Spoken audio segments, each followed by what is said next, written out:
aku dengan Dokter Maya. Sekarang kita lagi di Rumah Sakit Maya Pada mendengarkan sosialisasi pembacaan EKG ya. Semoga kita bisa menerapkan di klinik.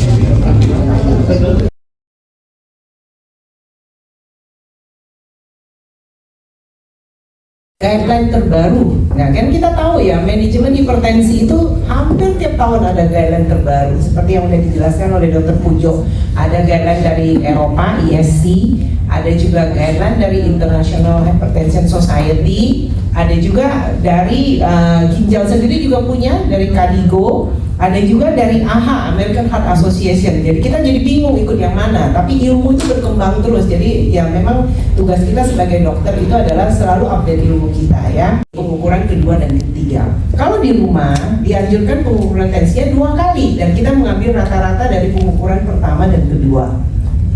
Dan juga penting juga ini ya, ukuran cuff namanya, cuff ya. Ada pasien kita obes, gemuk banget, jadi kadang-kadang tuh cuffnya itu nggak mencukupi. Jadi kita harus menganjurkan pasien itu untuk membeli cuff yang lebih besar dan itu bisa dibeli ukurannya.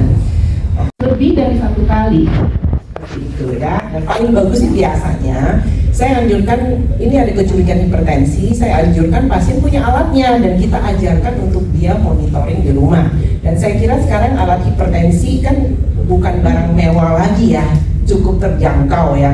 Nah yang biasanya yang saya sering dengarkan dari pasien adalah, dok saya nggak percaya nih pemeriksaan di 2 angkanya berapa. Sekarang simple sekali, hanya ada 3 kategori. Jadi non elevated blood pressure, tidak ada peningkatan tekanan darah. Jadi disebut di sini bukan hipertensi loh, tekanan darah, tidak ada peningkatan tekanan darah. Ini untuk melihat apakah golongan-golongan pasien ini resiko kardiovaskulernya gimana gitu. Nah, jadi orang yang elevated blood pressure, biarpun dia belum hipertensi, seperti Indapamid yang ada di Indonesia, Natrilix itu ya. Oke. Nah, sekarang ada perubahan besar-besaran mungkin dalam 5 tahun terakhir ini ya. Jadi kita harus mengkombinasikan 2 obat. Harus, ini udah bukan lagi ini ya itu melebarkan pembuluh darah. Jadi cukup bagus untuk apa namanya menurunkan tekanan juga ya. Selain itu juga menyebabkan fungsi jantungnya lebih bagus karena kerja jantungnya lebih ringan. Nah di jantung dia sarankan mungkin ada itu aja, ada viralnya itu yang 30-60 menit itu sekali latihan. Kemudian bisa 3-5 kali dalam seminggu. Kalau kemudian apa namanya misalnya orang yang pekerja ya mesti kan ada liburnya. Kalau enggak ya disempatin sebelum bekerja olahraga dulu. Tergantung niat sebetulnya. Kalau niatnya males ya males terus. Jadi gitu. Kalaupun misalnya sore ibu-ibu yang hobi jalan-jalan ke mall juga boleh, termasuk juga olahraga juga. Jalan kaki ya. Tapi ya itu jadi keliling dulu nggak apa-apa dong, pergi kemana gitu sambil jalan-jalan. Oke deh dok. Nah itu, jadi cukup 30-60 menit ada sponsornya. Betul sekali, kurangi gula, garam, dan gorengan. Maka jantungmu akan sangat berterima kasih terhadap kamu. Betul kan Dok? Betul, harus stop rokok juga.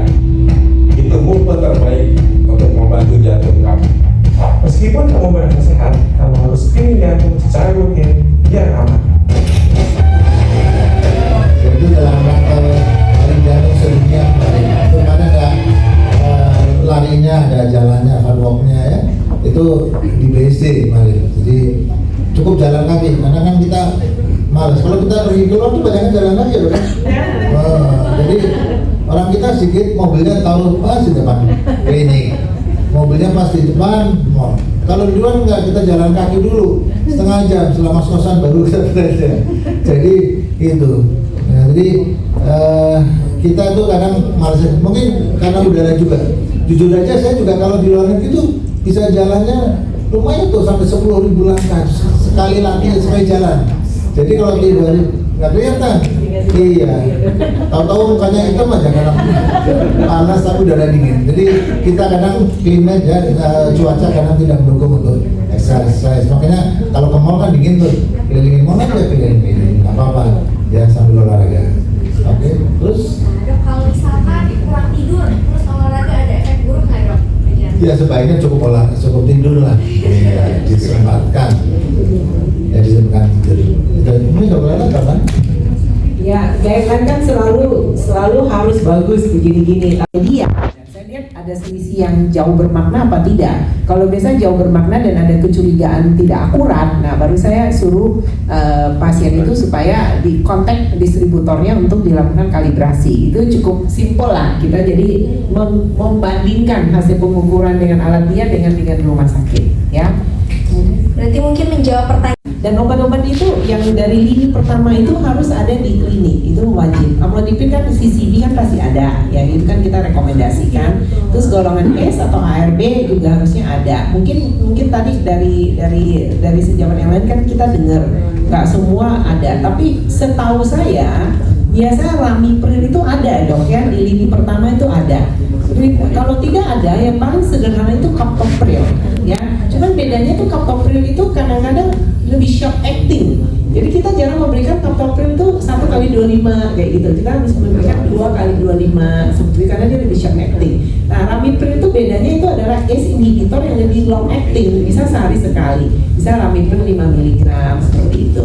Nah, yang mungkin yang kita harus ingat aja untuk sejawat yang di lini pertama itu tuh, jadi kita lihat pasien ini sebenarnya butuhnya golongan yang mana untuk lini pertama ini. Sebenarnya kan kita udah ajarkan ya, edukasikan dia pasien usia masih muda seperti itu. Nah tentu dia indikasi yang lebih tepat memakai golongan ACE atau ARB. Jadi kita kasih Ramipril atau Captopril daripada kita kasih Amlodipin karena dia lebih bermanfaat dengan golongan ini. Pasien ini datang dengan usia tua 50-an tahun, hipertensi. Nah ini oke, kita mulai dengan CCP seperti itu, Amlodipin dulu. Nah seperti itu. Jadi tidak semua pasien itu seragam kan Amlodipin semua. Nah kita lihat, jadi kita belajar juga ini dia cocok dengan golongan yang mana.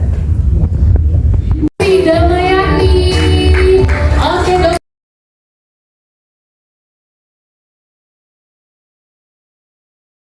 Jangan dideteksi ya, nanti jadi buat saya. Terima kasih, selamat. Oke, kita foto bersama dulu untuk kedua panel kita kali ini.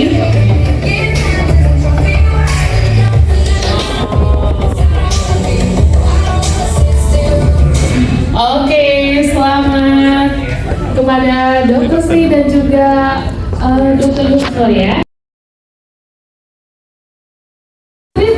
Oh, ini tower fan pasang.